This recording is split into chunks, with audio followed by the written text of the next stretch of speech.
Friends வணக்கங்க. நான் ரதியா சமையலேருந்து சாந்தி பேசுகிறேன். இன்றைக்கி நான் கார்லிக் பொட்டேட்டோ தான் நான் செய்ய போகிறேன். நான் எப்படி செய்கிறேன்னு உங்களுக்கு செஞ்சு காமிக்கிறேன். ஃபஸ்ட் டைம் வீடியோ பார்க்குறவங்க தான் சப்ஸ்கிரைப் பண்ணிக்க, பக்கத்தில் இருக்க பெல் பட்டனை கிளிக் பண்ணிங்கன்னா நான் போடுற வீடியோலாம் உங்களுக்கு உடனுக்குடன் வந்து சேரும். வாங்க வீடியோக்குள்ளே போகலாம். நான் ஒரு 1/2 கிலோ பொட்டேட்டோ வாங்கி இந்த மாதிரி கட் பண்ணி இந்த மாதிரி சைஸில் கட் பண்ணி நல்லா வாஷ் பண்ணி வச்சுருக்கேன். பாருங்கள், ஒரு கடாய் அடுப்பில் வச்சுருக்கேன். இதில் ஒரு 1.5 டேபிள் ஸ்பூன் ஆயில் விட்டுருக்கேன். எண்ணெய் காயிட்டும். பாருங்கள், எண்ணெய் காஞ்சிடுச்சு. 1 ஸ்பூன் கடுகு,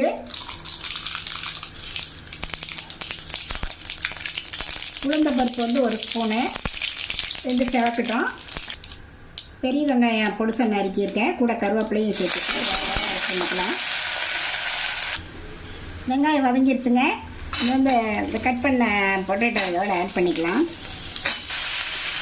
இது கூட ஒரு 1/2 டீஸ்பூன் மஞ்சள்தூள், ஒரு 1/2 டீஸ்பூன் மிளகாத்தூள் போட்டுக்கலாங்க.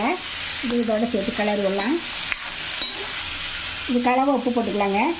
இதையும் சேர்த்து நல்லா கலர் கொடுக்கலாம். ஒரு 3 நிமிஷத்துக்கு இதுலேயே நல்லா ஃப்ரை பண்ணலாங்க. இது கலர் விட்டு நல்லா ஃப்ரை பண்ணிடலாம். பாருங்கள், இதில் அப்படியே ஒரு மூடி வைக்கலாம்.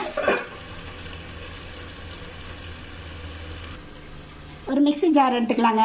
அதில் காஷ்மீரி சில்லி மிளகாய் சுடுதண்ணியில் ஊற வச்சுருக்கேன். ஒரு 3 மிளகா அதை இதோட சேர்த்திடலாம்.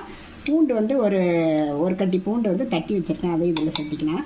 தக்காளி ஒரே ஒரு தக்காளி, இந்த வெள்ளை பகுதியை நீக்கிட்டு அதை இதோட சேர்த்து அரைச்சிக்கலாங்க.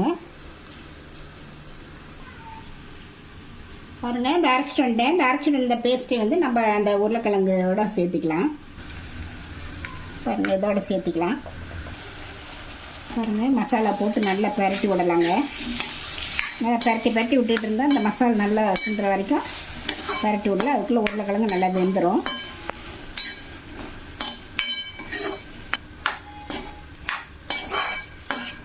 பாருங்கள், எல்லாம் மசாலாலாம் இந்த உருளைக்கிழங்கோட ஒன்றோட ஒன்றா ஒட்டி எவ்வளோ பார்க்குறதுக்கே எப்படி எம்மையாக இருக்குது.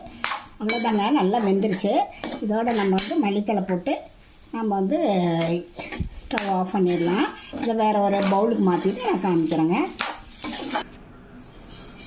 பாருங்கள் எப்படி இருக்குன்ட்டு. இது நம்ம தயிர் சாதம், புளி சாதம், லெமன் சாதம், எல்லா சாதத்துக்கும் சைவன் சாம்பார் சாதத்துக்கு கூட நல்லா இருக்குங்க. ரொம்ப ஒரு தக்காளி போட்டதுனால கொஞ்சம் புளிப்பு கலந்து ஒரு டேஸ்ட்டாக ரொம்ப நல்லா இருக்குங்க. நீங்களும் இது மாதிரி ட்ரை பண்ணி பார்த்துட்டு எப்படி இருக்குன்றதையே சமையல் சப்ஸ்கிரைப் பண்ணுங்கள், லைக் பண்ணுங்கள், ஷேர் பண்ணுங்கள். அடுத்த வீடியோவில் ஒரு ரெசிபி சந்திக்கிறேன்.